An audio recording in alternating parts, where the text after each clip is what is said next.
Hi everyone, welcome to my channel. So in this video I'm going to be sharing a story with you guys. Now about 700 international students are reportedly facing deportation from Canada. Now these students have actually gone to Canada on a study permit around 2018 to 2019, and most of them have already completed their studies, they've gotten their work permits, and then they've also gained the relevant work experience. Okay, now when they wanted to apply for the PRO, they landed in trouble around 2022-2023.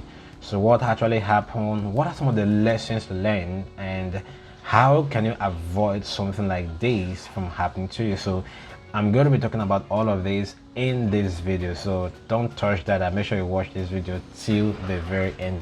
Now let's talk about details of actually what happened. Now, so these students received deportation letters from the Canadian Border Service Agency, the CSBA. That was very recent, and one of the students who was part of the deportation actually mentioned that about 700 students applied to a study visa through an education migration service in India. So it was actually one agent that did all of the applications. So what actually happened? So when they landed in Toronto, so the students were actually heading to their college, which is Humber College.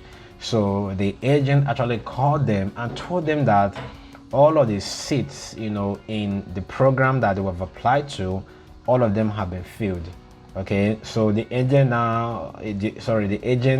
further added that they would have to wait until the beginning of the next semester. That's going to be after about 6 months, or they can take admission in any other college in order to save time, which is actually part of the plan.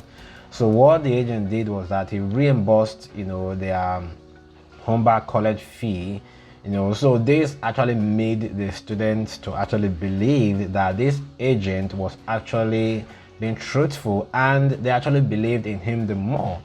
So what happened was that because they didn't want to wait for about 6 months before starting Humber College, so they applied to another school. Because they already have a study permit now, they applied for another school, and they got the admission, they completed their program, and they applied for the post-graduation work permit. Now, when they submitted their admission letter, when they kind of do their PRO, because when they apply for PRO, you're going to submitting all of the documents you use to come to Canada.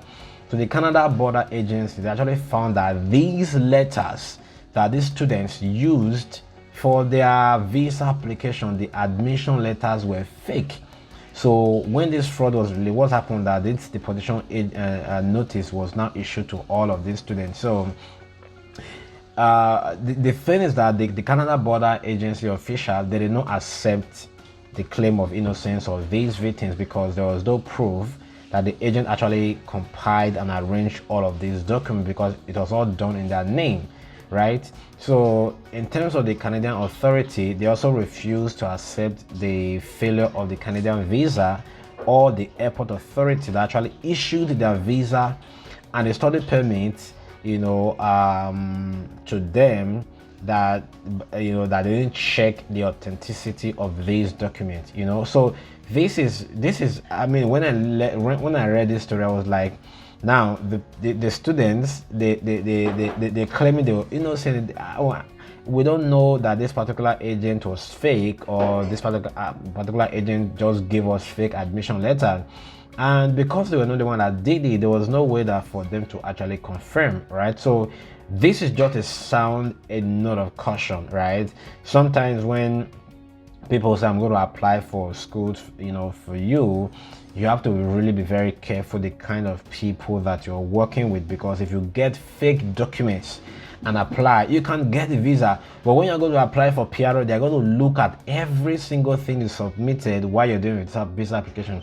If anything is not kind of tying up, then there's going to be an issue. Okay, so I'm going to be listing some of the documents that you really have to take very careful notice of, to make sure that they are original when applying for the visa, especially when somebody is doing it for you. Obviously, when you apply for admission yourself, you are the one communicating to this with the school directly with direct email. So when they send your admission is going to be real. One of the first thing is when somebody is doing an application for you and the person says, oh, I've gotten an admission and this year is the admission letter, I would say, you know, just double check. Okay, just double check with the school. It doesn't hurt. You can send an email to the school. It doesn't hurt to say, you know, I used, you know, an agent did the application. I just want to confirm, you know, the validity of this, you know, of this particular admission letter. I know a lot of people might be afraid because they think that, oh, I don't want to put the agent in trouble. This has to be, it's about you, right? It's about things that concerns you, your life and your destiny that we're talking about here. So you have to take that extra mile to.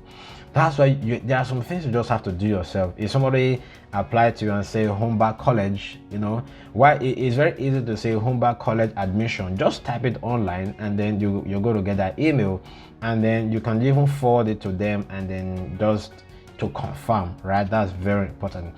The second thing that you want to really take notice of is the proof of funds, which is actually going to be the bank statement. Now, recently there was a report about an international, an African, you know, that was in Manitoba. The person actually helping some students to get fake bank statement, and then after some time, you know, maybe when they were trying to apply for PR or something like that, they also caught some of these students, and then the person was arrested because most of the proof of funds, especially the bank statement, were all forged, right? So be very careful with this. I know some of the agents will tell you, don't worry, we'll arrange the proof of funds and the bank statement for you. You have to be very careful about that, you know. And before an agent upload anything, it's very important for you to know exactly what they are uploading for you, okay? Because I've heard sometimes people, maybe after they've gotten rejection from some agent, and then they come and comment on my channel, oh, I got rejection because of this, and maybe when I ask 1 or 2 questions further, they say they don't know why, because the agent, they don't even tell them exactly what they were using during the application. Another thing you want to also take notice of is a police report. I know, like with these days, a lot of things can be forged, but with this, don't even play with it, right? You have to do an actual police report, because this is what will show that you don't have any criminal case. Now, if you go forge that alone is a criminal case, right? So I know some people might. Another thing is, people can do this thing and get away with it, but you might do it, and if the visa officer really notice that, it's going to be a problem. Another thing you want to really pay close attention to is the family information form, okay? With the family information form, you're going to fill information about your father, your parents, your father, your mother, your siblings, which is, you know, your brothers and your sisters, right? The reason why this is very important is that if you, especially for, let's say, for a spouse, or let's say you are the parents, right? You used fake names. In fact, I've heard stories like that the agent just filled any name in the parents, right? The father or the mother just filled any name that, you know, that they came to my mind. This is very dangerous. You know, years to come, or, you know, after your studies, you've gotten your PR, you want to apply for your parents, they're going to look back to the family information field while you're applying for your study visa. Was your parent, were your parents listed in the application? Okay, and they will just kind of cross-check, and even your siblings as well, right? So it's very important for you to fill the accurate information, because something might happen in the future when your siblings want to apply to Canada, or they will make reference to you, or you make reference to them. The next one is going to be medical reports. Okay, don't forge this. Don't forge this. I know this is really difficult to forge, especially when they request for the medicals. Obviously, the medical, the place, whatever you are doing the medicals, they are going to send the report directly to the embassy. But if you are doing upfront medical, they are going to give you a slip. Okay, you can't even fake this, because they are going to confirm. Okay, so if you upload the medicals, there's going to be a code. Once they enter the code, they can see all of the results, so you can't even fake this. Now, another thing to also be careful with is your educational credentials and your transcript, right? You have to make sure that whatever certificate and transcript that you're using, they are also the original one. Now, what are some of the dangers of providing fake documents? You can get a permanent ban from Canada, right? You can get a 5 years ban, if you show documentation. If they see that the documents were fraudulent or misappropriation, they can give you 5 years ban. The problem is that once you have this ban from Entry Canada, it's going to be very difficult, if that ban is lifted, to actually now gain visa in the future. That's also another thing, difficulty in getting visa in the future because you've had this ban.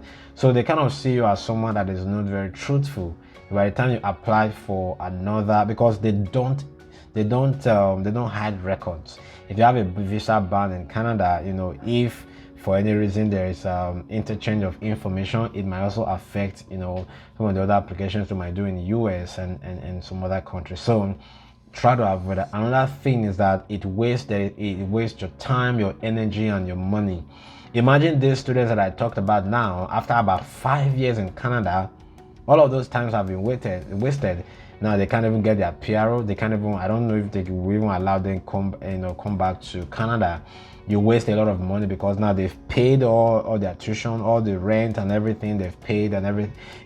It's all a waste of a lot of resources and energy, because these are students that actually read for exam, wrote exam, did assignment here and there, and then before they actually finish and they applied for their PR. So my advice to you would be, you have to be very careful. Okay, be very careful in terms of whoever is helping you to do application. Make sure you are very much involved in the process to know the documents that person is actually submitting. And you can actually do this by yourself. There are thousands of videos on YouTube, on my channel, that if you look through them, you'll see exactly how to do all of these things, the admission and the visa application, by yourself. I know sometimes people will need one or more professional guide. It's good to get that professional guide and advice on how to go about some few things, but it's still good you are doing it yourself, but you can get that professional guide. So if you want to get that guide and that mentorship, I offer a one-on-one consultation just to talk about, especially in terms of the course that you want to apply for. Just kind of talking about how does this match with the profile, with your profile and the program that you apply for. Is it logical? Okay, so I can give you links on some of the Canadian immigration and kind of where to get every information that you need. So there's going to be a link in the description, and you can also visit my website. My email is going to be there, and there's going to be a comment in the link in the pinned comment. So check it out, and then if you're interested, send me a message where we can pick up the conversation from there. So that's going to be it for this video. If you've enjoyed this video, do it to hit the like button, and if you have any question or any comment, do it to leave a comment in the comment section, and I'll try to respond as soon as possible. Once again, thank you so much for watching this video. I'll see you in the next video.